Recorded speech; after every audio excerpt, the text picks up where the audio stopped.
Okay, so let's get started. Today we're going to be talking about negotiations. In all of our lives, we always are in negotiations. You know, people will say, "Oh, that's just the way it is," and everything. I found that pretty much everything is negotiable. And just from time to time, day to day, throughout our day, we're always negotiating space, we're negotiating time, we're negotiating objectives, all kinds of things. So I thought it would be interesting to explore how different people negotiate or different negotiating styles. It just seems like that's something that could be useful to all of us. So the first thing I'd like to do, as long as we're just kind of getting started, is like there seems at least a couple of people that are new. So I'd like to go around and introduce everybody. So let's see, we'll start with Deb, because she looks like she's ready. Deb, let's start with you. And if I miss somebody, just let me know, because it's easy to do when the screens keep moving around. You know, it's like kids moving around in their desk in the classroom. You know, you never, who is that kid? How come he looks different? Okay, so today I would like to ask you to introduce yourself and then just tell me what thing that you find that's most difficult to negotiate. Okay, so we'll start with Deb. Deb, you have to turn on your mic, otherwise we think we're all deaf. That little, down in the corner, that thing that says mute, this has a line across it. If you click on it, it'll open up.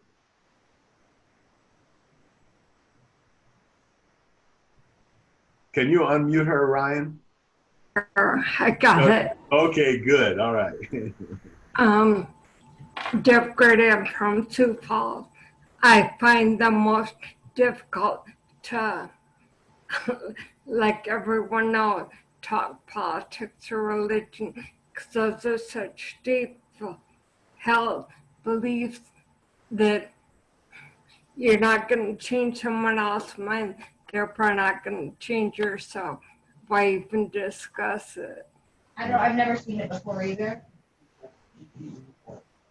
But we've all got relatives or they bring it up and it's like, this isn't a good topic.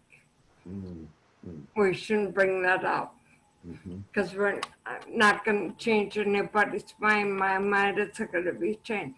I'm not going to convince someone else. So it just makes everyone feel uncomfortable. Mm-hmm. Interesting. Interesting. Okay, so just to be clear, and I accept that, I'm not rejecting what you just said, but just to be clear, I'm looking for things that you find that's difficult to negotiate. For example, sometimes people find it difficult to negotiate time because, you know, look, I got my time, that's what I can do. I'm a morning person. If you ask me to do something at night, then you didn't ask me because it's not going to happen. You know? So sometimes it's time, sometimes it's space. It's like, hey, look, you know, like I'm a person that I like to, yeah, I don't have an issue with being real close and upfront, intimate with people. Other people, they have like a barrier around them. So, but negotiating that space, how close you can get to them before they start to get nervous, you know, and feel boxed in, that can be a hard thing to negotiate. So I don't know if you even thought about this, but part of the reason I ask you this question is to get people to think about those kind of things. So what kind of things, Eduardo? Yes, sir. Okay, so we're, just for those who are joining us now, the question after you introduce yourself, the question is, what kinds of things do you find that are difficult to negotiate? You want something, they want something, you know. I'm Eduardo Drake. I'm in Minneapolis. What I find probably most challenging to negotiate is the yes or no decision on whether or not I take on a new project. I like new things, and my default position is to say yes to almost everything. So that's probably where I find the most challenging. And it's not like I'm having the conversation with the other person. It's an internal dialogue with me, if I'm able to actually have it. Okay. Okay. Barb, your microphone's off, Barb. And I'm glad to see you're up and about. I heard you had another fight, you know. Yeah, I had another round of surgery, but I'm doing okay now. That's great. And I'm in the Good Sam Center in Sioux Falls. Excellent. Are you going to be there for a little while? Well, maybe a couple of weeks, don't know. Okay. All right. Well, But I'm glad to be able to join you today. Better than last Thursday. Great. Yeah, same here. Well, and I may send some spies down there to watch you because That would be great, Lawrence. That would be great. Tell them to bring my clothing. All my clothes are in Aberdeen. Okay. What kind of things do you find difficult to negotiate, Barb? Well, anything that you have to reach an agreement on, getting to yes. You know, sometimes people go to loggerheads over the strangest things, and finding an agreement on a topic that you disagree on can be quite a challenge. Okay. Well, we hope to explore how some people are doing that, or at least what the difficulties are in doing that. Right. Great book, Getting to Yes. I forget who the author is, but it's a terrific book. Yes. Tells you about how to negotiate almost anything. And we negotiate everything. Exactly. I mean, like, you know, from what time you get up in the morning to what you have for breakfast. Life is a constant negotiation. Yep. Yep. Excellent. Naima. Yes, I didn't do it. Good morning. Good morning. I am Naima. I'm going to write that down, Bard. Getting to yes. I find that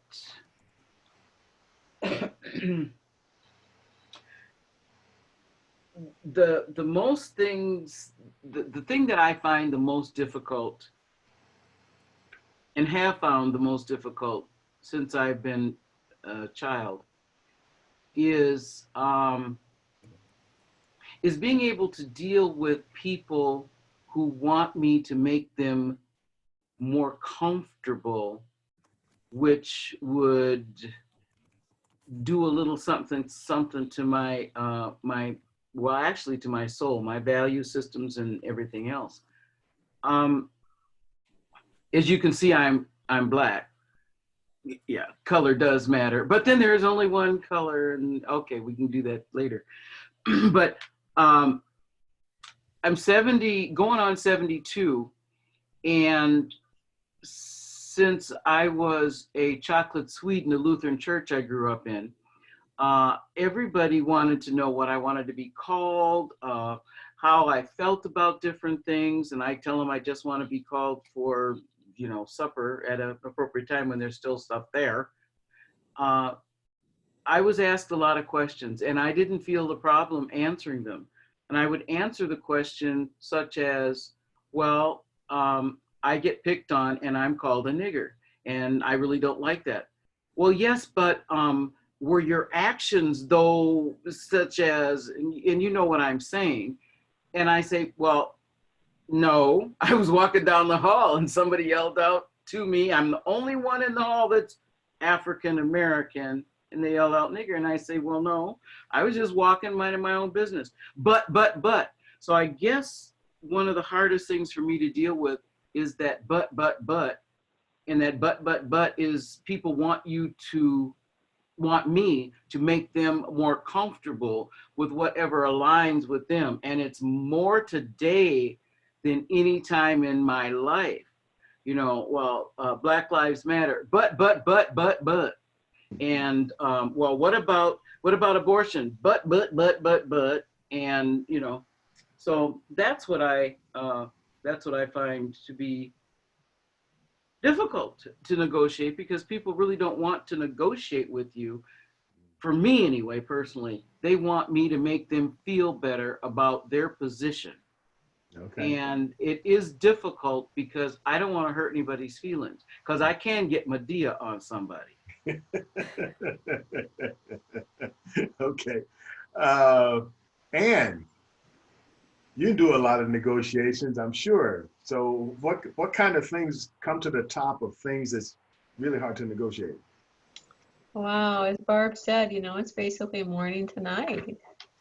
Life is just a negotiation. There's negotiation at work, there's negotiation with staff members, there's negotiation with people that we serve, there's negotiation with the board members, and then there's personal negotiation too. I suppose for me, at the end of the day, when I go home, I'd like to be done negotiating, and I'm not. And I think that's hard for me. And I think that negotiating habits is really hard for myself and with others, that we are, humans are so habitual, and we're just assured somehow internally that what we're doing and what we're thinking, how we habitually think, is the only way things need to be. And it can be really frustrating just being able to bring up to somebody, hey, this is something that's an issue for me. Can we do this a different way? And have them go, and then just keep doing it the same way. And I think that's frustrating for me, that you have to keep those negotiations going much longer than you would like to.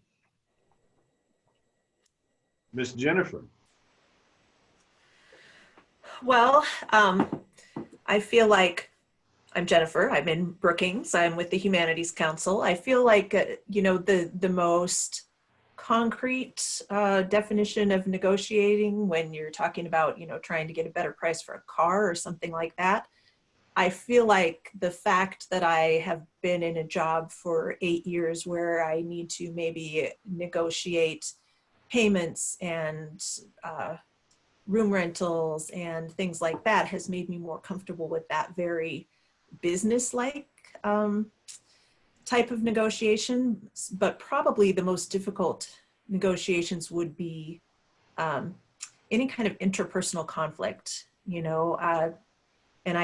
and this could be political, it could be work-related, it could be disagreement with a friend, it could be anything like that. But it's, like so many people, I'd prefer to avoid conflict if I can. And so that direct, saying, this is what I want you to understand, or this is what I hope you would, respect me enough to do, or have the courtesy, to use this language or not use this language, or that sort of thing, because I never want to hurt a relationship or hurt anybody's feelings. And sometimes you have to risk that temporarily in order to negotiate for what you want. So it's those interpersonal conflicts.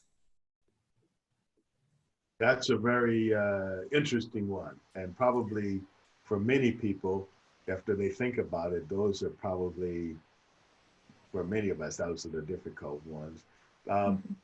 Something in there that prompted another idea, but maybe not here. It may come up, it may not. But conflict resolution, even though we're talking about it from a negotiating point of view, how do you manage, let alone resolve conflict, Ryan. Lawrence? Yeah. Lawrence? Yeah. Sometimes it's not possible to resolve conflict. That's true. I think what I really liked about that book, Getting to Yes, is there's something called the best alternative to a negotiated agreement. And sometimes you just have to draw a line in the sand and say, well, we'll just have to agree to disagree, and this is where we are. Yep. Sometimes conflicts cannot be resolved. Exactly. I agree. I've seen that myself, at least. Ryan, what kind of things do you find that are difficult to negotiate? I'm Ryan Woodard. I'm in Sioux Falls here. I'd say I'm kind of the opposite of Jennifer in that I find interpersonal stuff easier to negotiate than just the everyday business deals, whether it's like furniture or cars, where like I feel there's a certain routine that everybody, almost maybe a secret code or something like that, that I'm not doing right, you know, to say the right thing to get the better price. And I don't know, I just don't like that kind of stuff, and it's not really my thing. So I guess that's where I would be at on that. Yeah. So whatever price they give you, you say, okay, I'll either take it or leave it. Well, not necessarily. I You just, say the wrong price, you lost the sale. right. I just don't like doing that at all. So I don't know. Some people do, I think, but it's not my thing. So I You're probably not don't get as good of a price as I should all the time, but yeah. Interesting. Melinda, Good morning. good morning. Right now, I'm doing a lot of negotiation with a 5-year-old, and that has a lot of challenges. You lose. So, I guess when you step back and think about the basics of the whole thing, when I think about doing it with a child, I think about how each person in the negotiation comes with their own set of understanding and abilities to think outside of what they want to think about. So it kind of depends on that ability to move beyond for a one person or one to move beyond in their thinking. And if that's not really two-sided, then negotiation can be sort of stalled. I also think that in this day and age, people tend to negotiate by pushing things to the wall. And the negotiation is that people up the ante so quickly. And I don't like that. I don't like people saying, I'm going to ask for the biggest, best, most thing that I want, and then I'll back off, because I feel like that's a game. And like Ryan said, I don't really like playing games like that. I just want to see how can we come to the center more quickly and with the least amount of discomfort on either side. So yeah, I guess personally, other than working with a 5-year-old, I find financial things to be hard. I think like Ryan said, some other people have already said, like a salary or buying a car, buying a house, bill discrepancies when you're talking on the phone. My one sister-in-law is a master at this. She can work through issues on financial things quite well. And I'm always in awe of that, because sometimes there's a legitimate mistake that needs to be fixed. So, but for me personally, financial things I think are troublesome, but yeah. Excellent. Thank you. Susan. Turn on your mic there, Susan. There you go. Thank you. I just joined a little bit ago, so could you let me know? So we're asking each person to introduce themselves and then answer the question, what is the thing you find most difficult to negotiate? Oh, gosh. Well, my name is Susan Osmus. Excuse me. I'm from Brookings. And I think most of the time I'm pretty good at negotiating things. I think it's important to keep a cool head and to kind of know exactly what you're talking about beforehand as much as possible. But I guess in discussing things, one of the things that's become difficult for me, and maybe this is too far off topic, but my husband and I have always enjoyed having conversations with people who have diverse opinions on things. And that's just gotten to be a lot harder to do anymore, because people are so, and not everybody, but there's a certain element of people that are just so unwilling to look at opposing viewpoints, and that concerns me. I mean, and all or nothing, you have to win this discussion. And instead of finding out what other people think and wondering how they got to those viewpoints and is there anything valid, you know, I've just always felt it's important to discuss with people whether you agree with them or not, because you learn more about a variety of things when you do that. But that just seems to be very difficult to do with many people in today's culture or mindset. Very good. I think you can see just from the beginning of this discussion that it's different people come at negotiating in from different angles. They have different things that are difficult for them. They have different priorities. And those are the kind of things that I hope we'll, at least to some degree, cover today. So I'd like to start off with each person talking about when you start to negotiate something, whatever it is, pick a thing, maybe they're different for different things, probably. But what are your objectives? Or before that, maybe, what's your style to negotiating? How do you approach negotiating?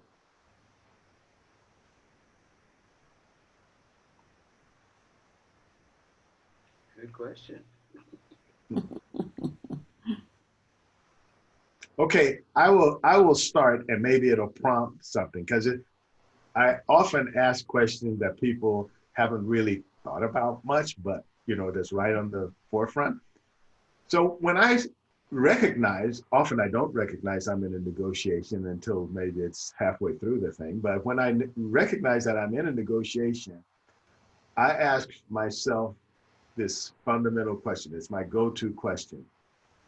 How do I get the most good for the most people most often? That's my bottom line. I'm looking for, like, okay, how many people are involved in this negotiate or will be affected that I can see. Now, probably it ripples out to the rest of the universe, but I can't, my brain is not nearly big enough to calculate all that. So of the people that I can imagine affected by this decision, how do I come to a resolution that does the most good for most of those people and will happen most often? So I'm trying to think of it in that framework. That's my kind of way to look at any particular thing I'm negotiating. So how about you guys? I think having a goal, like a clear goal in mind, like that is where you have to start, and that sounds like a really good goal to me. And then I'm a person that likes to really understand what I'm going into, so I would probably want to gather as much information as I could, and I'd want to, bring in lots of different viewpoints and ideas, and that's how you work coming towards a consensus. You have to have everybody's input, and you have to really respect where everybody's coming from. And my husband's pretty good sometimes. If he'll ask people, well, how did you come to that idea? Or he'll kind of try to draw people out, and in a way that's not going to put people on the defensive. And I think that's really important too. Mm-hmm. Along those same lines, Susan, like sometimes, let's say I'm negotiating a price with someone. So as far as I can see, the only two people that's involved in that is the seller and the buyer. Now, there may be other people, but I don't know that. So that assumption, I will often say, I see how that works for you. Tell me how it works for me. That's good. I like that. So I'll let you be the judge. I can, explain, because I'm having a hard time seeing how it's working for me, and I may come over to your side, but you explain to me now, how is that good for me? And then if you can't, then you understand why I'm not really ready to go for that. Mm-hmm. Someone else, what's your approach to negotiating? Mine is to like Susan's, I like to learn about the whole situation the best way that I can, and then get clear on what it is that I need from the outcome. And I find out once I'm clear about what my needs are in the outcome, then I'm in a position to be flexible and to listen and to really engage in a cooperative, harmonious way with whoever's on the other side. There was a coach that I encountered, gosh, probably 15 years ago, and she said this to me, and it's really impacted me, particularly as I negotiate with my children about things. She says a want is a strategy to meet a need. A want is a strategy to meet a need, and that's been so amazingly powerful for me, because sometimes I could get stuck on the things that I wanted without knowing what the need was. But once you know what the need is, you'll see there are many strategies, many wants that could potentially satisfy that need. So that's been my approach since then, to really get clear on what I'm needing out of a situation, and also maybe to help the other person see what they're needing too. So just to unpack that a little bit, Eduardo, what are some strategies you use to try to discover what the other person really needs, or help the other person discover or even be aware of what they really need? How do you approach that?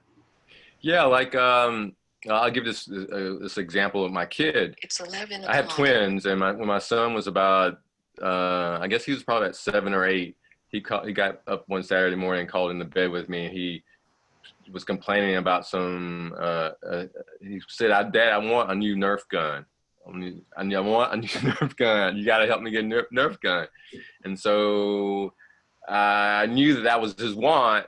And I realized, I wonder what he's needing here. So I just asked him, well, tell me the story. What has you wanting this Nerf gun? And it turns out that he has we were divorced, right? And so he has an older half brother that is living with him at his mom's place. And his brother went on the internet and figured out how to soup up his internet gun. So he had like double the range of it. And whenever they played,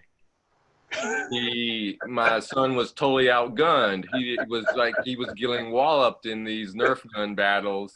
And so he wanted a new gun so that he could have fair play with his brother. And so, so now I understood the situation. So he wanted to get fair play is what he wanted, what his need was. And so so it would be fun for him. And so, we went on the internet and we found our own instructions for how to soup up his gun. And so it opened up in this really beautiful experience. I never would have thought about that you could go and turbocharge your your Nerf gun. And so asking for stories, asking the question about, so tell me what you're going to do with this thing, or what has you wanting it, or just really engaging in a broader conversation about the situation. And I do this with clients too. I had a client that was referred to me a few weeks ago, an artist that had a situation and she wanted to get some copyrights on her paintings. She's a marvelous painter. And I can help people with copyrights, but I asked her, well, tell me what your situation is, because I'm not sure that getting these copyright registrations is actually going to solve your problem. And so she explained the whole thing, and and the registrations weren't going to solve her problem. It was a contract problem. But in any case, the story behind the want or desire, I think, is a really important piece to bring to the forefront. Excellent. Someone else, how do you get to what people want or need?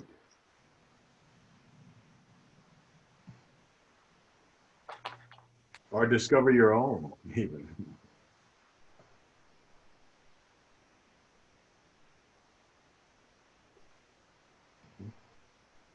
I guess I find that if I'm anticipating a negotiation, whether it's interpersonal or financial or whatever it might be, I find myself just sort of gaming out scenarios in my mind, just trying to figure out, well, what if I said this, or what if I offered that? What is their likely response? Now, that's not a foolproof thing to do, because of course you can never know for sure what the other person's likely response is, but to try to imagine, okay, so I offer them this much, do they reject that, or do they say, well, how about this? Just kind of trying to picture what that maybe partly emotional and partly, concrete response is from them. But given the fact that you can't ever know for sure, you can just kind of imagine multiple scenarios. I like what Eduardo says about trying to figure out what the need is behind the want, because, I'm thinking about, oh, will they be happy with this? Will they, that kind of thing. Instead, maybe I should be thinking of, okay, what need do I actually have to help them fulfill in order to get to a place where we're both satisfied? So. Now that sounds curiously closer to game theory. Mm-hmm. You know what I mean? It's Gaming out all the scenarios. Mm-hmm. Yeah. And in game theory, it's like you're looking at like, okay, when I move this piece over here, what options does it open up for these people? So the negotiation, as someone, I think it was Susan who was saying, like, sometimes negotiations are not really, they're negotiations, but they're played in a game style. Mm-hmm. So that's one style, and that's one approach, and probably the one that's most used. So I'm just maybe trying to name it so that we can talk about it later. So it's someone else. What other approaches do you have to negotiating?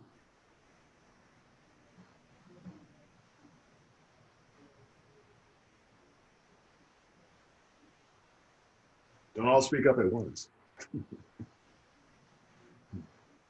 Might bring down the internet.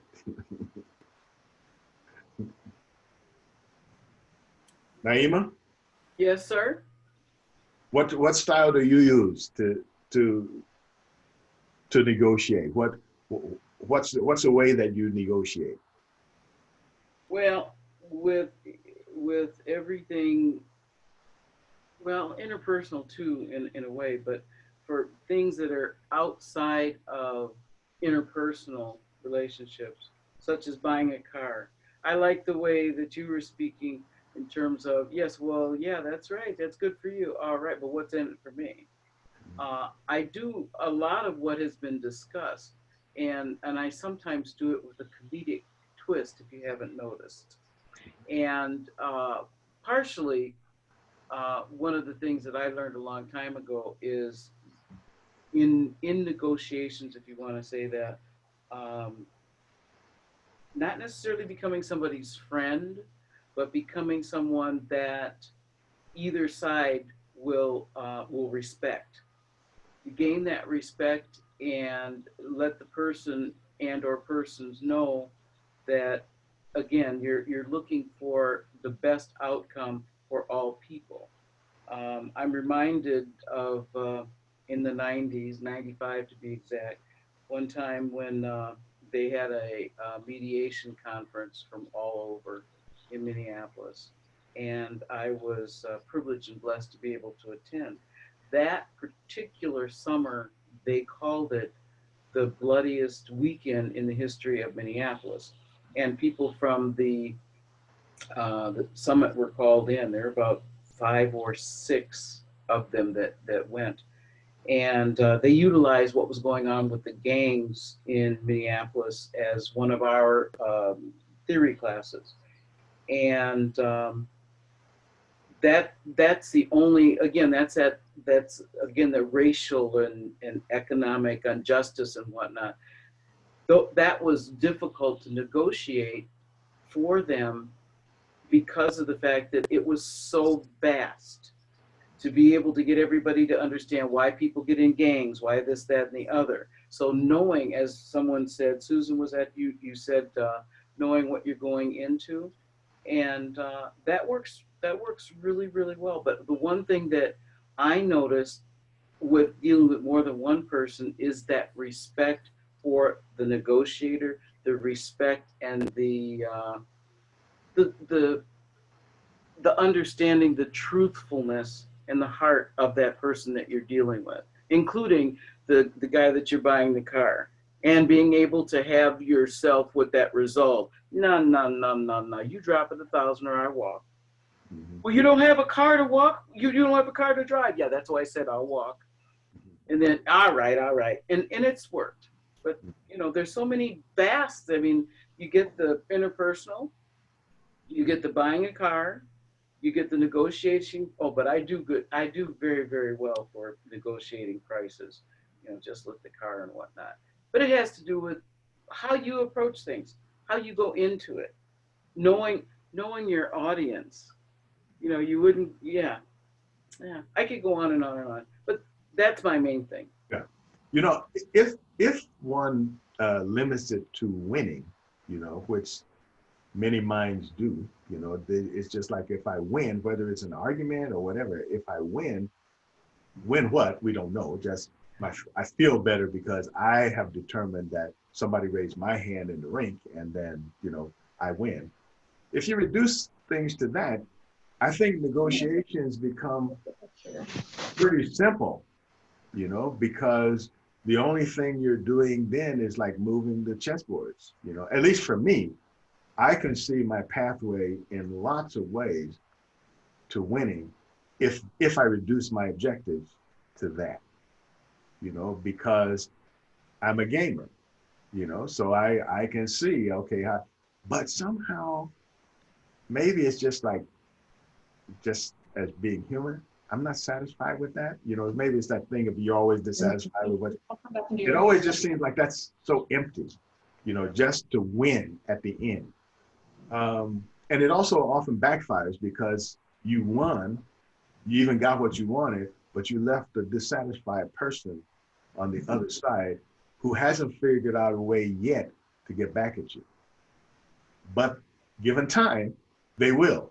And so that you're just sort of setting up landmines for yourself.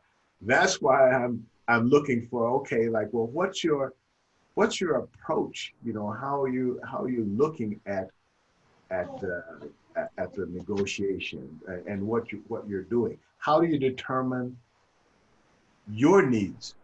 You know, what are the things that you can say, look, I can give you everything you want, because this discussion with you realize that we're not in conflict. You can have everything you want. I'll help you get that, because it doesn't really change the price of my gas. So I don't care, you know, and often that is the case. Yeah, Eduardo.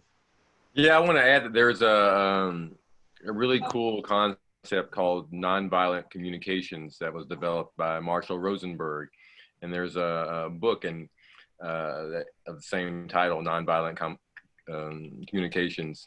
And you can actually find practice groups that use this method. But what he says in the book that's really quite profound and it sticks with me is that once he says that he can resolve any conflict in 20 minutes,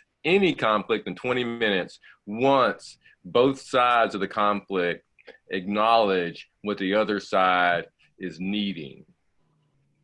And he says the hard part, which takes the many times multiples of 20 minutes, days or years even, is to get to that point where the other side can see what the other side is needing and be able to speak that back. And it's helped me to have a more relational approach to my negotiations, realizing that, hey, this is not it's not likely to be, I mean, in some cases you can say, well, this is a single transaction. I'm not going to see this person ever again. But in many cases, you know that, hey, I'm going to live with this person, right? If it's your spouse or significant other, right? And my dad had an expression that he used, and he said that you can be right and you can be dead right. And he used it in the context of like traffic, right? You know, you could have the right of way, but you might be dead too. So you better look. But I think that it works in the context of negotiations too, because your relationship could be dead. Mhm. And to be living in a relationship that's dead, like I had a big little squabble with my daughter late last night, and I really value our relationship, and it was a little bit, we have a viewpoint conflict, and I value, it hurts when I feel like there's a disharmony or disconnection in our relationship, and that's way more important to me than scoring some intellectual point about whatever we're talking about. Mhm. Others, what are some of your negotiating styles? Who's that? Somebody? Oh, I guess I was in the background. Go ahead, Ann. Yeah, I was just going to say, yeah, I've been thinking about this and trying to figure out what my style is. I think one thing that I learned way back in college days and that has stuck with me, and this was some courses I'd taken in human development and child development, is making sure to working to use I statements, not you statements when you're talking to somebody else. And the importance of not finger pointing and making sure that you're just approaching things from, this is what I know and this is how I'm viewing things. And that it just removes so much of the angst a lot of times in a discussion or an argument. And that way you can spend a little more time getting to and figuring out how you're going to negotiate what's going on. I like what Eduardo said, and I think this is something that I'm going to think about for future discussions is having somebody else tell a story, because I think people have that story in their head, and that's why negotiations can be difficult, is they have this story and this view, there's a script running in their head of what they think is going to happen or what they want from something, and you don't know what that is. So if you let people and encourage them and definitively say, tell me a story about this, tell me what it is that you think you'd like or what you need.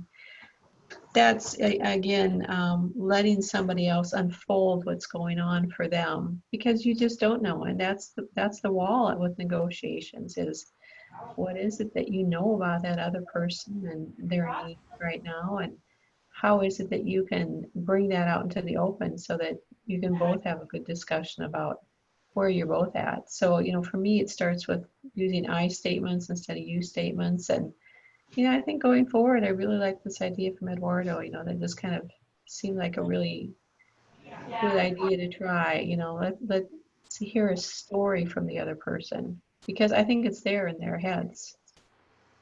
So. Yeah, it could be even in the context too. As a young lawyer, I was being mentored, and we do this. I'm a patent lawyer, so we sometimes do telephone interviews of examiners. And the first telephone interview I had ever, I got supervising attorney Ted has got 25 years of experience, and he's there with me on the call. So we call this examiner up, and I didn't, the examiner was there. He was a junior examiner, and he was there with his supervising examiner, and just like I was, right? And so we were going to talk about this written rejection that he had sent us for our client's patent application. And I started in, after we introduced ourselves, I started in with, well, your rejection was confusing and it was unclear, and right. And then the conversation went downhill from that, and we didn't get anywhere. And then we finished the call, and I see some of you smiling because you already know what, but it wasn't. And then I said, then we hung up the phone, and I turned to Ted and I said, "It didn't go very well." And he said, "Well, yeah, you're right, it didn't go very well. I mean, you criticized the guy's work right in front of his boss." And I had this duh, I had no idea that I wasn't even seeing that context at all. And that here was he wanted to show off, and he wanted to make a good impression in front of his boss too, right? I had my supervisor there, And I was so blind to that. All it was about was trying to, like, you know, go through this intellectual checkpoint issues about this argument and how, and it was, there were some problems with the argument and there were some things that didn't hang together, but you know, that was secondary. We wanted to get to a result of getting an allowance and having the guy be on our side. So I'm quite fortunate that, you know, I would have been practicing for less than a year, that I had that experience. And I shared this story actually on a conference call with another patent lawyer just about a month or so ago. And it was an aha moment for her. She'd already been practicing for like 20 odd years, and she had never had that kind of an experience and an insight. And she was like, oh, wow. I could just see that she was going to have massively more success from that point forward. Yeah. As I have had since learning that. You know, that brings up the whole kind of another potential negotiating style is the win-win. And one tactic is to position what you want in terms of what the other person needs, you know? And you can only do that if you understand their needs. And the only way you get to understand their needs is to have them articulate to you clearly what their needs are, to probe. That makes it feel, at least, like you care about what happens to them. Now you end up being negotiating from the same side of the table. You're trying to get them, from their point of view, you're trying to get what they want. But here's how do you get what you want. If I can have this, I can help you get what you want. You know, I mean, and people use that, especially in car dealers, they use that all the time and say, well, you know, I'm trying to work for you. Let me go see if I can convince my boss that he should do this. And he said, well, my boss will do this if you'll do that, you know? And then, so it feels like that guy's working for you, or real estate agents are good for that too. They're trying to get more money, you know, like they negotiate in such a way that, you know, well, what's your needs? You know, maybe you don't really need this house. Maybe you need another house, you know?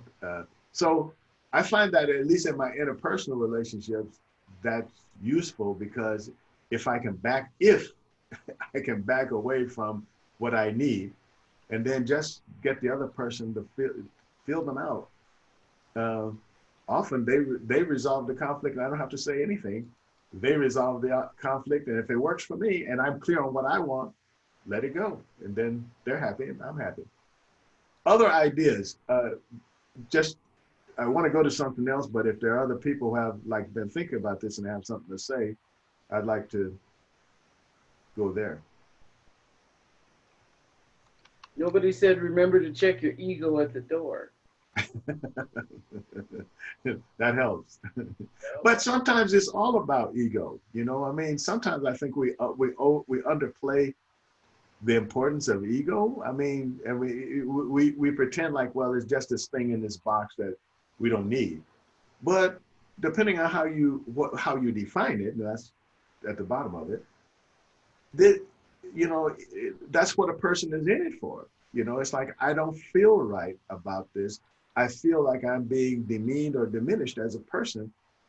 Even if the thing works for me, I look bad. Like Eduardo was saying about the guy, he might have discovered himself that his position was wrong, but if you diminish him in front of his boss, he can't, you blocked him in now. He can't accept your offer. He has to defend his position because he looks bad and he feels bad. So you boxed him into opposing you when otherwise he might say, oh, you know, I guess now that you mentioned that, I guess, you know, I could have done it this way. And then your client's happy and okay, there's nobody challenging this, so we're all good, you know?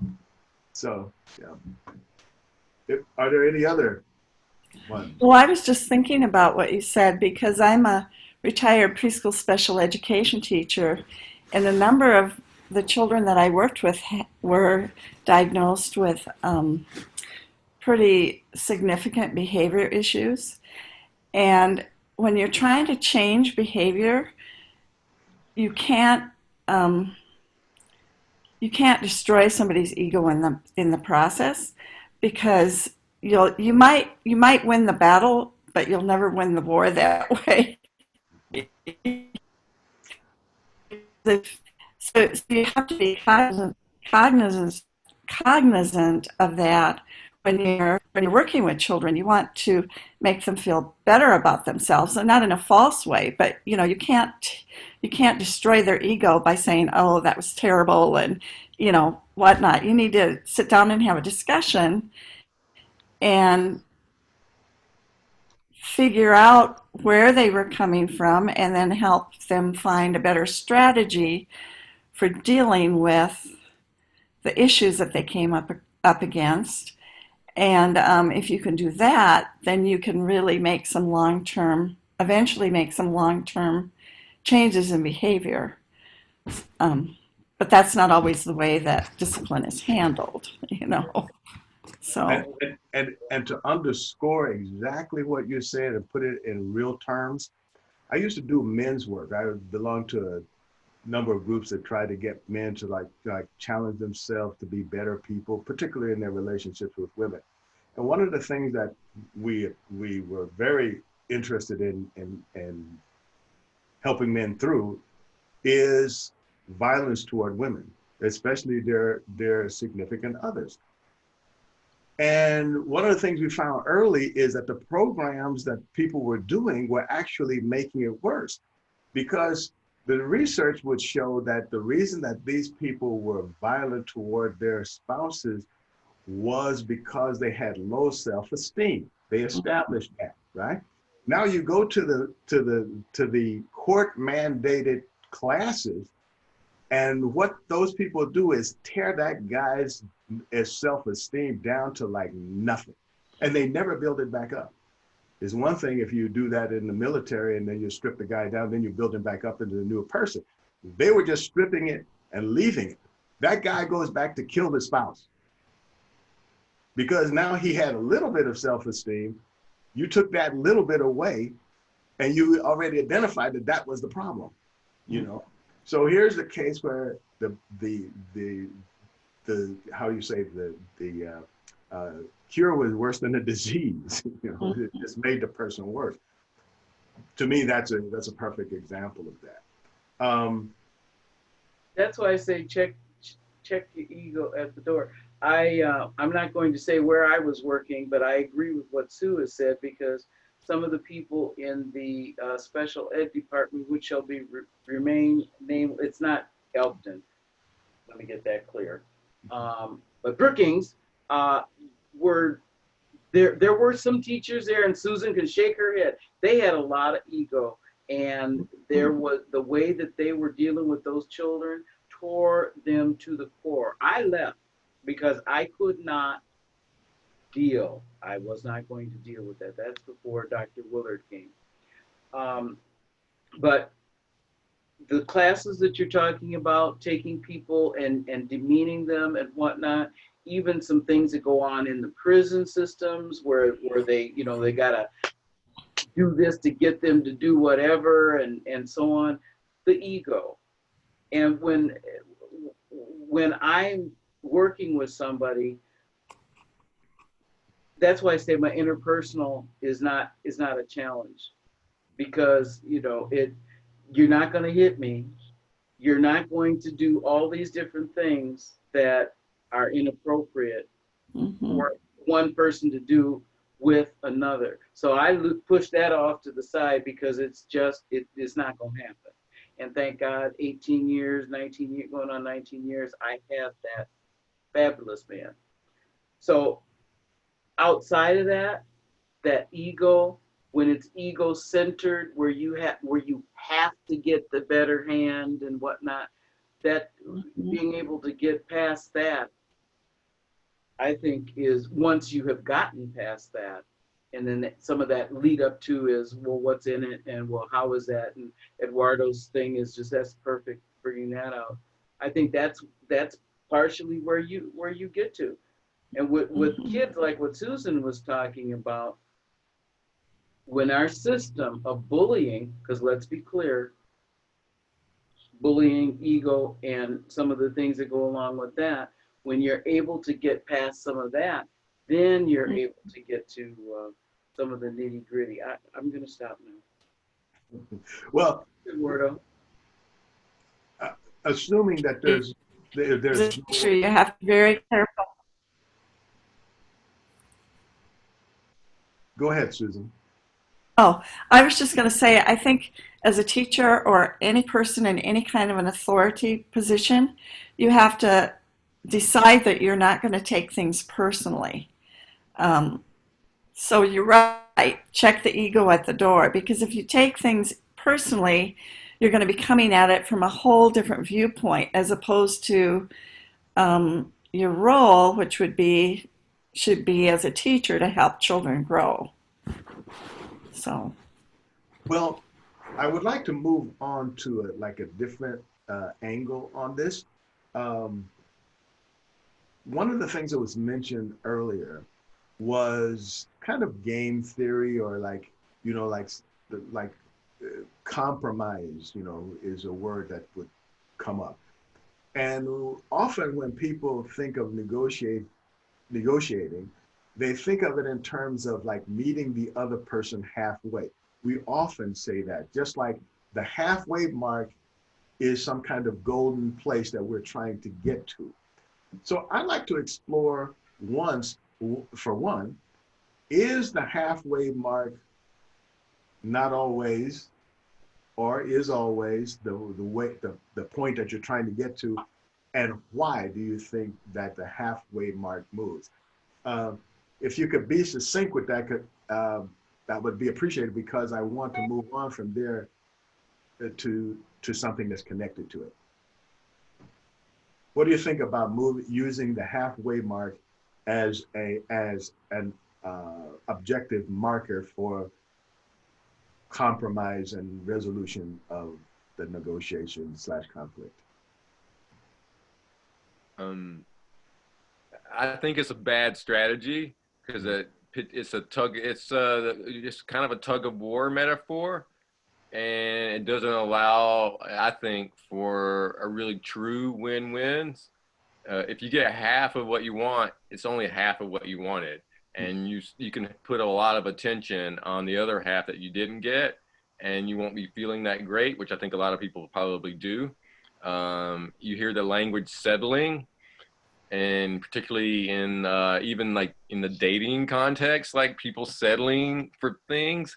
And I haven't completely unraveled why that language irritates me so much, but I think a part of it is that people aren't recognizing that they could get really what they needed. They just didn't have clarity about it, and maybe they did, even in the halfway solution. But if you don't know what it is that you needed, you won't even appreciate it when you get it. and I think there are some things that you shouldn't compromise on. If you're talking about violence or whatever, you can't talk about meeting halfway, but maybe you need to reframe things, or approach it a little differently. But there's some things that you just you shouldn't meet halfway on. So you're saying everything is negotiable, but you can't compromise on everything. Well, I think I think compromise is a very good thing, but it depends on the situation. And there are just certain things, like I said, violence. You couldn't, if you were dealing with behavior, you wouldn't say, well, it's okay if you only hit somebody half the time or something, Only slap you half as hard. Right, or half as hard. But maybe there's a different approach you can use. It maybe it doesn't involve compromise, but you still resolve it without, like I said, like we talked about earlier, letting the ego get in the way or whatever. Mm-hmm. It's really situational. Mm-hmm. Anyone else? Melinda, are you still there? Is Melinda there? Did you say Melinda? Yeah. I am. Wake you up? No, I'm here.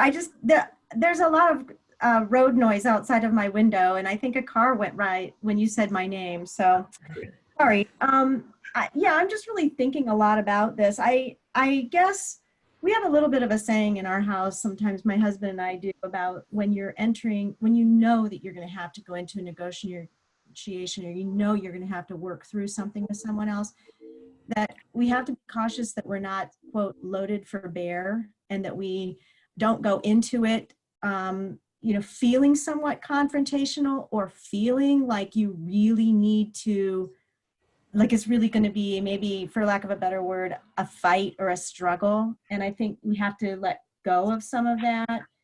And I guess I'm not afraid to lose. I mean, I don't think that's a bad position to be in either. I think it's okay to feel like you don't have to win this one. You have to make some choices. And, I guess I don't really know what else I want to say about it, except that I feel like sometimes it's okay to walk away. And I think Naima touched on that a little bit earlier with maybe being able to walk away from a negotiation for a car or something. I think we all have to decide where we're willing to compromise and give in, and how much we're willing to do of that. But don't be too ready to have a big fight. Okay. Deb? I'm a woman about that kind of stuff. That's why I'm not a good negotiator, because I'll give in. I will try to avoid conflict almost at any length, which isn't always good. It's very nice to be around someone like me in a way, because the other person almost always gets their way, which isn't good. I'll give in, but I'll be angry with myself later. That's not right either. If I'm going to give in, I should be truly fine with that. If I'm not, then I need to change my ways. But that's hard to do. Yes, it is very hard to do. Especially if it's not, your nature, you're not even clear on what is the thing you're negotiating for, and what would be okay. You haven't sorted that all through. Mm-hmm. So maybe, it comes back to knowing really what you want out of the deal, and being clear on what you want out of the negotiation. So maybe the last question that we should explore is, how do you determine what it is in fact you need from the deal? What is the go-to spot? What is the optimum spot for you? And what are your fallback positions that I really would like this, but if I don't have it, I have another way I can be happy with that thing. But how do you determine those things for yourself? I conversation. One thing that I would like to interject is the word need.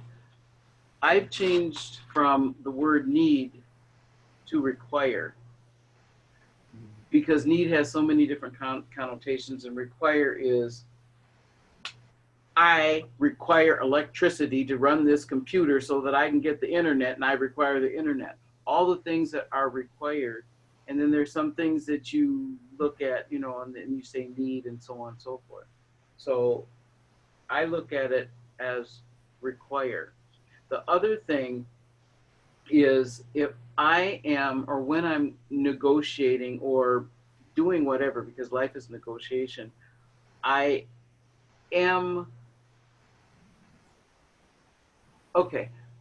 using I'm the grasshopper, I have taken the pebble out. And it is a situation for me when someone comes to me, whether it's at that kind of a thing, or to have a negotiation and loaded for bear or whatever, utilizing their energy to let them fall down and go, oh, are you okay? Or using an Urkel, did I do that? You know, being, and of course, remember, I'm a comedian, sort of.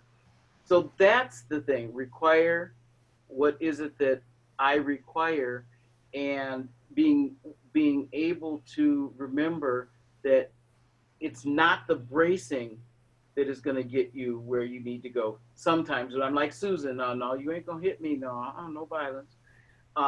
Not the bracing, letting it flow, because that's what I look at it as. It's a flow. That's why 50-50 doesn't work for me, because it's a flow. Okay, I'm done. Anyone else? How do you get to what it is that you need for yourself? Not so much telling the other person, but how do you settle on sorting out what it is that you need?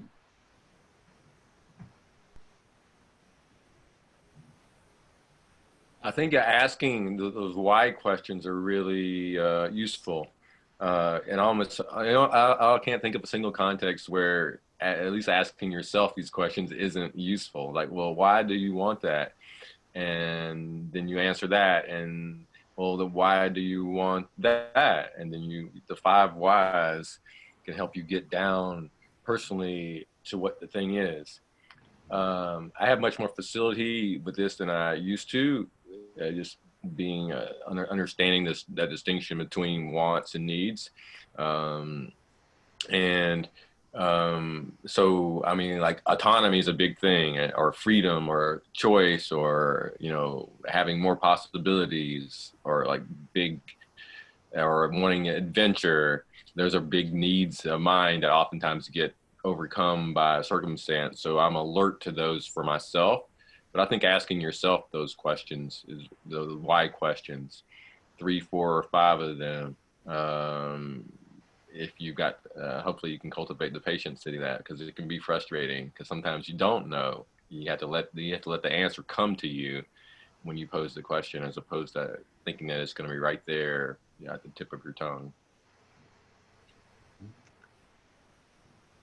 Anyone else?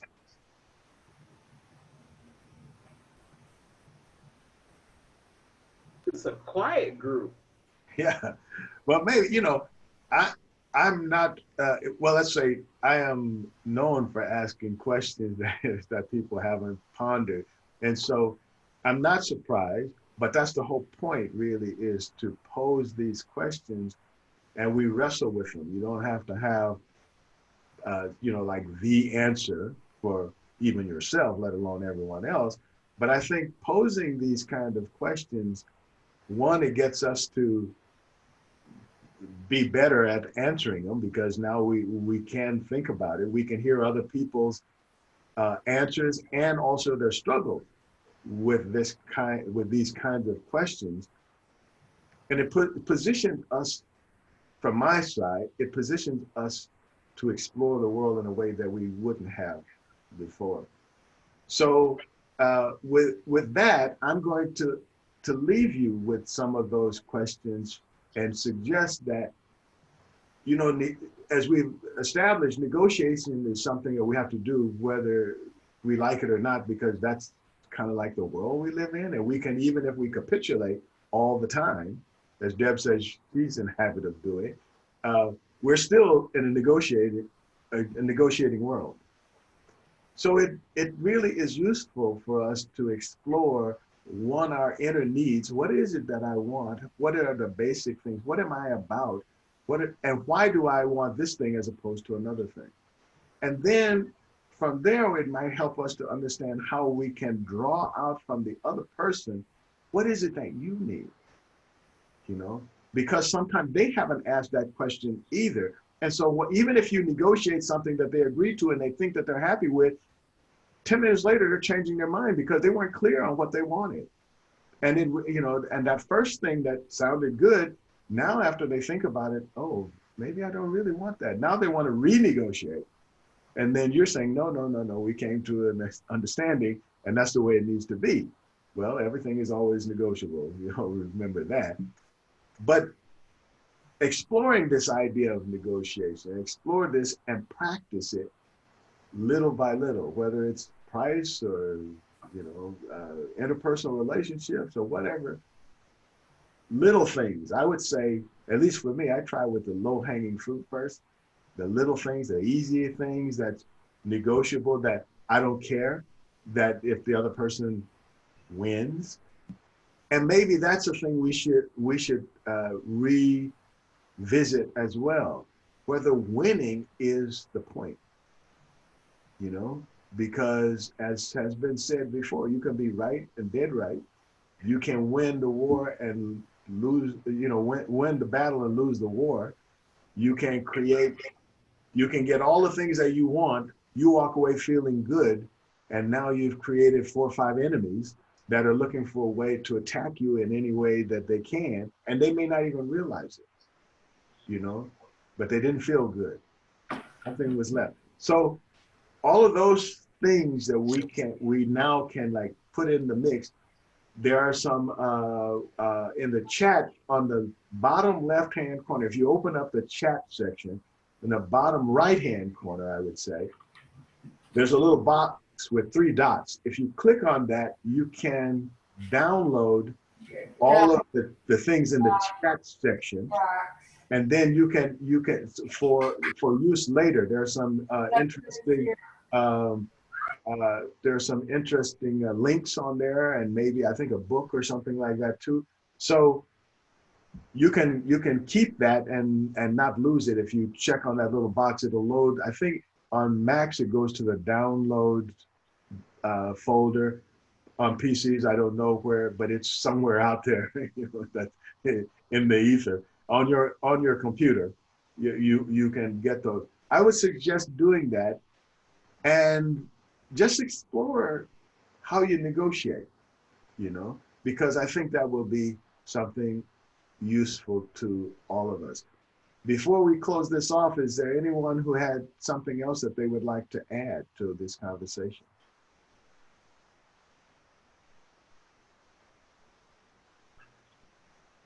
Hearing no objection.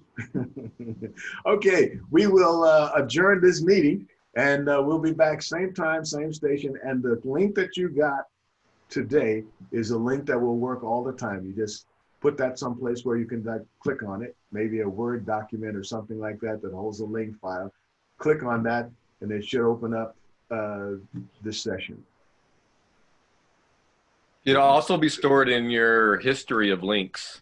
If you just on the join, when you hit join, go hit join meeting on Zoom. There's a little caret there that you can, and you pull down a menu with all the Zooms that you've attended in the past, and you can find it and just click on that link again. Okay, good to know. Okay, thank you. We'll see you same time, same station next week. Bye. Bye, everyone. Thank you. Bye.